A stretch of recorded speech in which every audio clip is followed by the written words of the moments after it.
the World Cluedo Champion, dressed as ever as Colonel Mustard, is with us in the studio. Mr. Collar, what is it makes a British sporting hero, do you think? Well, the British are an insular nation by geography, and I think it has rubbed off on them personally as well. As a result, when it comes to teams, they're no good. They probably don't like being led by someone. They all think they should be the leader. So they excel on an individual basis. Now, do we generally, do you think, prefer sports that are not too athletic as well? Oh yes, you'll find there's plenty of people who say, oh, I love football, rugby, tennis. What they mean is they love sitting down watching football, rugby and tennis. In general, the British are basically lazy, or at least a large percentage of them. And this is the way they can excel, is doing very little effort in things like board games and darts. Well, after all, it doesn't take much to stand up and throw a dart.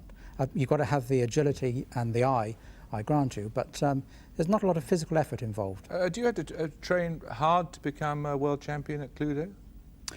When there's a championship coming up, I play several games of Cluedo to get my hand in, but I don't play Cluedo only. I play several board games. Every week we play board games of one sort or another.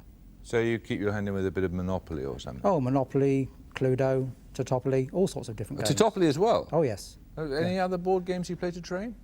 Well, there's all sorts of games. A very old one, Scoop, that was based on newspapers, the idea being the first one to go to print. They had a cardboard telephone. Do you think that, you know, the fact that you are world champion, I don't want to devalue your achievement, but might have something to do with the fact that not many people play? Well, other countries obviously do play as well. And in the UK, there were originally 250 applicants, whittled down to 6 to play in the final.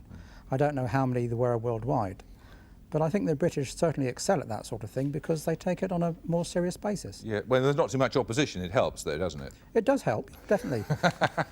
Right, thank you very much indeed.